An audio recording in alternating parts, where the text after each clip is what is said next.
उत्तरकाशी के धराली में खीरगंगा नदी का जलस्तर बार बार बढ़ने से आसपास के क्षेत्रों और बाजार को भारी नुकसान हुआ है।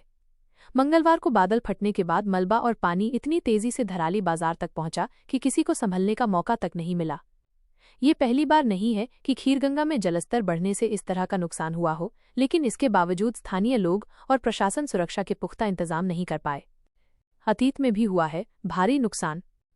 वर्ष 2023 में खीरगंगा का जलस्तर बढ़ने से गंगोत्री हाईवे कई दिनों तक बंद रहा था और दुकानों तथा होटलों को भी नुकसान हुआ था।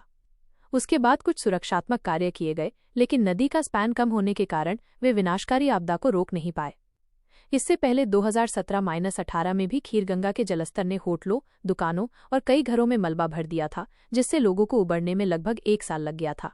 हालांकि उस समय जान का कोई नुकसान नहीं हुआ था। मंगलवार को फटा बादल, हुई बड़ी तबाही। जिला मुख्यालय से करीब 70 किलोमीटर दूर धराली गांव के ऊपर खीरगंगा में मंगलवार दोपहर को बादल फटा, जिससे नदी में सैलाब आ गया। इस तेजी से आए मलबे और पानी की चपेट में आकर धराली का मुख्य बाजार पूरी तरह तबाह हो गया। साथ ही प्रसिद्ध कल्प केदार मंदिर भी मलबे में बह गया है। जिला प्रशासन ने बताया कि देर शाम तक 130 लोगों को सुरक्षित निकाला गया, जबकि 4 लोगों के मरने की पुष्टि हुई है और करीब 70 लोग लापता बताए जा रहे हैं। अनुमान है कि 30 होटल, दुकान, घर मलबे में बह गए हैं। हर्षिल घाटी में मंगलवार को कुल 3 जगह बादल फटे। प्रत्यक्षदर्शियों के अनुसार दोपहर करीब 1:50 बजे गांव के ऊपर बादल फटा और उसके बाद महज 20 सेकंड के भीतर खीरगंगा नदी का पानी और मलबा मुख्य बाजार की ओर मुड़ गया। लोग अपनी जान बचाने के लिए इधर उधर भाग रहे थे, लेकिन सैलाब ने सब कुछ तबाह कर दिया। कई होटल, रिसोर्ट, दुकानें, घर और सेब के बगीचे पूरी तरह ध्वस्त हो गए और पूरा बाजार मलबे के ढेर में तब्दील हो गया। राहत और बचाव कार्य जारी। सूचना मिलते ही जिला प्रशासन ने तुरंत एसडीआरएफ, एनडीआरएफ, सेना और पुलिस की टीमें मौके पर भेजी।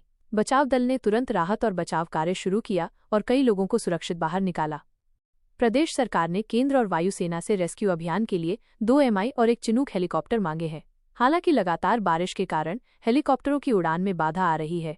यूकाडा ने भी 2 निजी हेलीकॉप्टर तैयार रखे हैं, जो मौसम साफ होते ही राहत पहुंचाएंगे। लोगों का कहना है कि अगर नदी का बहाव सीधा आगे बढ़ता तो गांव की बस्ती को भी भारी नुकसान हो सकता था, लेकिन पानी बाजार की ओर मुड़ जाने से सबसे ज्यादा नुकसान व्यावसायिक इमारतों को हुआ है। मुख्यमंत्री सीएम धामी ने बताया कि राहत और बचाव कार्य जारी है और लोगों को सुरक्षित स्थानों पर पहुंचाया जा रहा है। उन्होंने प्रभावितों की हर संभव मदद के निर्देश दिए हैं।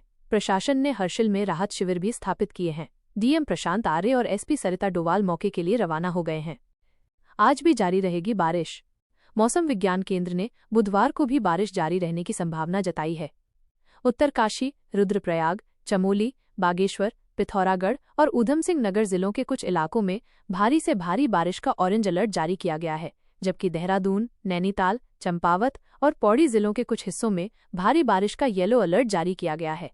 अन्य जिलों में भी तेज दौर की बारिश होने की संभावना है।